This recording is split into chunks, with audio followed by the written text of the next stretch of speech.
Many of us have wondered how much Black Magic influenced L. Ron Hubbard before Scientology. I was being a never in. I had only heard that he struck up a friendship with Jack Parsons in 1945. They were friends for a little while, and that was it. It's way, way deeper than that. So, I beg you to go watch the interview I'm going to attach to this video and any books written by Jon Atack. He's a former Scientologist and an expert on L. Ron Hubbard and Scientology. And he's really fun to listen to because I couldn't put everything I found out in this article. I didn't want it to be an hour long. So in 1927, when LRH was 16, he read Aleister Crowley's Book of the Law, or Book of Thelema. So we know he was already reading that at age 16. Then we find out in 1940, before World War II, he became a member of the Rosicrucian Order, ancient and mystical order of Rosicrucians. He completed the first 2 neophyte degrees. It is believed by some to have originated in the traditions of the ancient Egyptian mystery schools. So we have some Egyptian influence. Later, the order sued L. Ron Hubbard for breach of contract after he started Scientology, arguing the terms stated that he would not resell or distribute what he had learned within the order and that he had done so. So they're saying that what he learned there, he put into Scientology. LRH then met Jack Parsons in 1945 while on convalescent leave from the Navy. He eventually moved into Jack's home in Pasadena and became very involved in his Thelemite order and sex magic, and black magic. Thelema is a religious movement started by Aleister Crowley. It's about discovering and following one's true will, do what thou wilt. It features deities inspired by ancient Egyptian religion. I'm seeing a pattern. Do what thou wilt sounds okay, but what he really meant was you can do whatever you want as long as you don't get caught. He was considered the wickedest man on earth during his lifetime.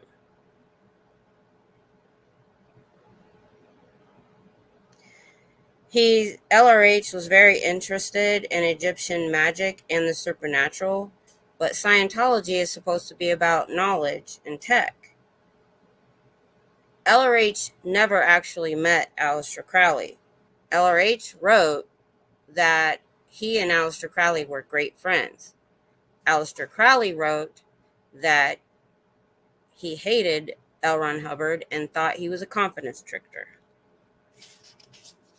So we know how LRH is about things like that. So now we come to January 1946, when a ceremony was performed by Jack Parsons, and LRH was there too, called the Babylon Working. Parsons made a recording of it. It was to invoke the Thelemic goddess Babylon on Earth. It's an 8th degree Order Templi Orientis ritual. The magic group Crowley inherited from World War I. I believe it was a German group. It was also a sister group to the Thule Society. A lot of us have heard of the Thule Society. It contained 5 senior members of the German party. They also practiced ritual magic, including Himmler, the founder of the SS. Now, what some people don't realize, we see a lot of pop culture showing the Thule Society all through World War II. But in reality, Adolf and his party broke from them in 1939 before the war started, or in earnest.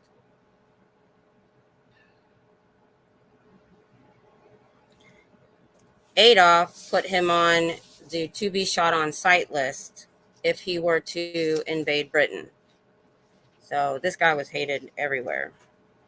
Crowley was also involved with the Golden Dawn. They perform rituals to gain power over disembodied souls, to gain power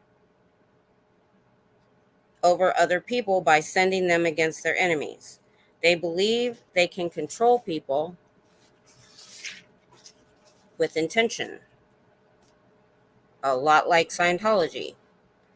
Like the OT or operating Thetan level, you intend something to happen to you, and it will. If you want someone to fall in love with you, they will. If you want someone to give you a lot of money, they will. They were actually worse than this. The Babylon working was they were trying to incarnate the Antichrist to destroy mankind. I've never understood why acolytes like that want to do things or bring forth an Antichrist to destroy mankind, because what exactly are you going to get out of that? I never did understand. Their friendship ended badly when LRH ran off with Jack Parsons' life savings of $35,000 and his girlfriend, Sarah, who LRH later married. He did get a judgment against L. Ron Hubbard, but he never saw the money. A cult leader never divulges his true beliefs. You never know what they're really thinking. His real belief was that I'm going to control you.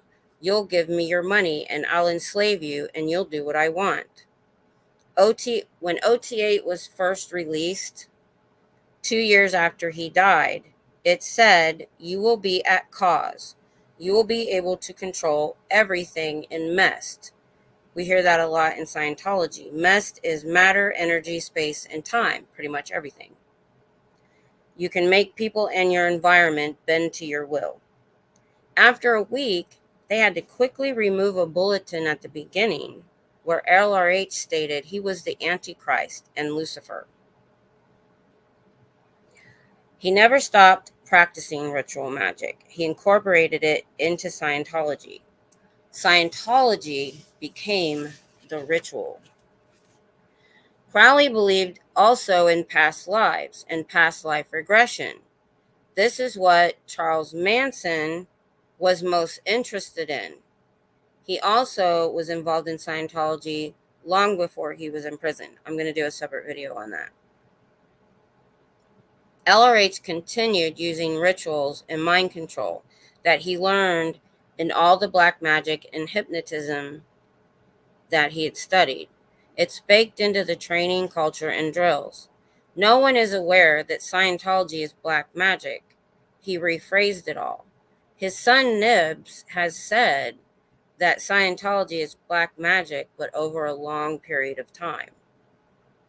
LRH's biographer had many papers, and one of them was a blood ritual, which was a deal between LRH and the Egyptian goddess Hathor. Among ritual magicians, Hathor is seen as the destroyer of mankind. This is the empress who LRH worshipped. There's a whole nother story about that. I'll attach videos to it. Hathor in the Roman system is Diana. He called one of his daughters Diana. His first subject was Dianetics. Aleister Crowley at the same time had a group called Dianeticism. LRH throughout all of these ideas was trying to control humanity. He has done a great job of mental enslavement in Scientology. NXIVM stole a lot of their stuff from him. Luckily, they were shorter lived. Why don't Scientologists talk about their beliefs? Because they really don't know what they are themselves. It's all over the place. LRH wanted to create slaves to worship him. He wanted to become a god. In a letter to his wife, he said, he wants to smash his name into history. It kind of reminds me of mass shooters or people like that don't care how they're in history, just as long that they are. So he wanted to make that happen, and it did. He had several physical and mental illnesses that had a hand in creating the LRH that we know, and his great grandiose ideas, and why he was a prolific writer. Separate video on that. Many spiritual practices and cults have been started by people with the same issues. That's a very interesting topic. LRH said this: everything is a game. Life is a game. We're all just playing a game. In a game, there are pieces, and the pieces mustn't know what the rules of the game are. Then there are players. The players are to keep the rules of the game away from the pieces. The player now is David Miscavige. The pieces are everyone else in Scientology. Then there is the game maker. The game maker doesn't have to follow the rules.